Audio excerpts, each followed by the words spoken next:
Écoutez, Sichot Chelek Raf, deuxième Sira sur Yutot Kislev. Alors, on sait que la libération du 19 Kislev, elle est intervenue un mardi. Et l'Admorazaken lui-même mentionne ce détail dans la lettre qu'il a écrite après sa libération en disant qu'il a été libéré le jour où, lors de la création, on a dit deux fois le mot bon, c'est-à-dire le mardi. Et donc, ça veut dire qu'il y a forcément un lien profond entre le mardi et cette libération du 19 Kislev.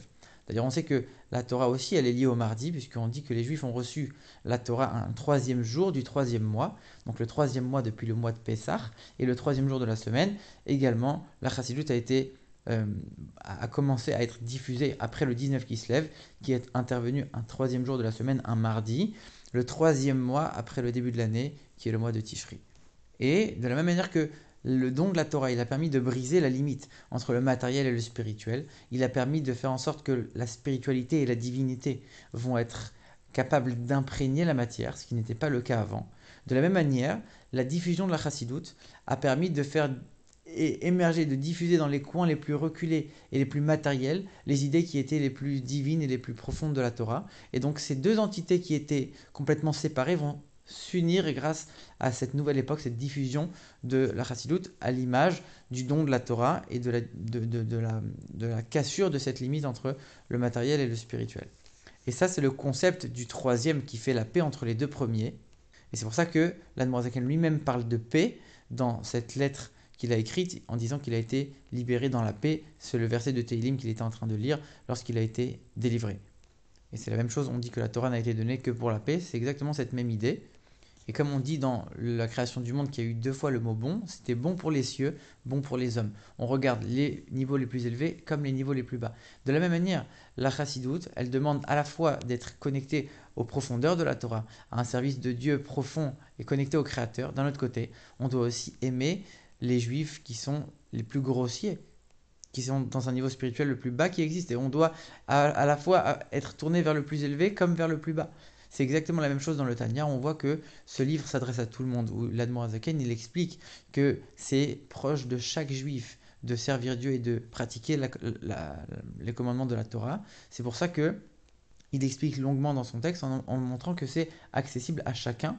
Mais de la même manière, il est en train de dire que celui qui se trouve déjà à un niveau spirituel très élevé, il ne doit pas penser que sa mission est terminée, il doit continuer d'augmenter et de progresser dans son service divin, sinon il va être appelé quelqu'un qui ne sert pas Dieu.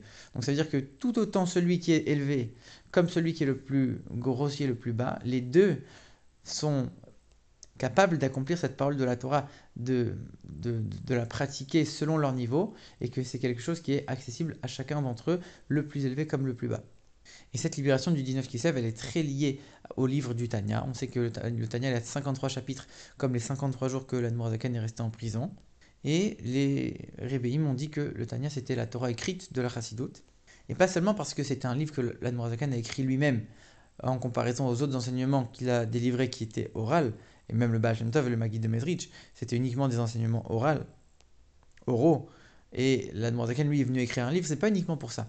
C'est pour dire que de la même manière qu'il y a une différence entre la Torah écrite et la Torah orale, il y a cette même différence entre le Tanya et les autres enseignements chassidiques. C'est quoi la différence entre la Torah écrite et la Torah orale? C'est que la Torah orale, on fait attention surtout au fond plus qu'à la forme. C'est surtout le fond et l'idée qui va être importante, qui va être retenue, et pas les mots dans lesquels cette idée a été dite. Alors que dans la Torah écrite, on fait très attention à chaque lettre, à chaque virgule, et on montre l'importance dans cette forme, cette expression que la Torah écrite est venue prendre. Et le Tanya, c'est un peu la même chose. Puisqu'on sait que l'Admorazaken, il a fait attention à chaque lettre dans ce qu'il a écrit. Il a écrit le Tanya pendant 20 ans. Et il réfléchissait pendant plusieurs dizaines de jours avant de savoir s'il allait mettre une lettre ou pas.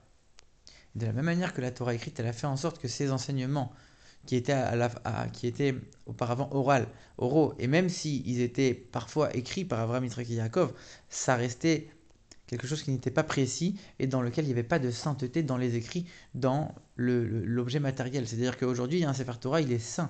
On a imprégné la matière de sainteté, ce qui n'était pas le cas avant.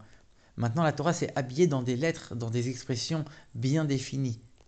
Et de la même manière, le Tanya, il inclut tous les enseignements qui étaient auparavant, les enseignements chassidiques d'avant, du Baal Shem Tov, du Maggid, de Mezrich et de l'Admorazaken lui-même avant qu'il écrive, et bien entendu les enseignements qui viennent après, à travers tous les commentaires, toutes les autres idées de chassidoute qui ont été diffusées, après son écriture. Et ça, c'est ce qui va nous amener à l'étude des secrets les plus profonds de la Torah lorsque Mashiach viendra, puisqu'on sait que la Torah de Mashiach, elle est composée essentiellement des secrets de la Torah, comme le dit le Rambam.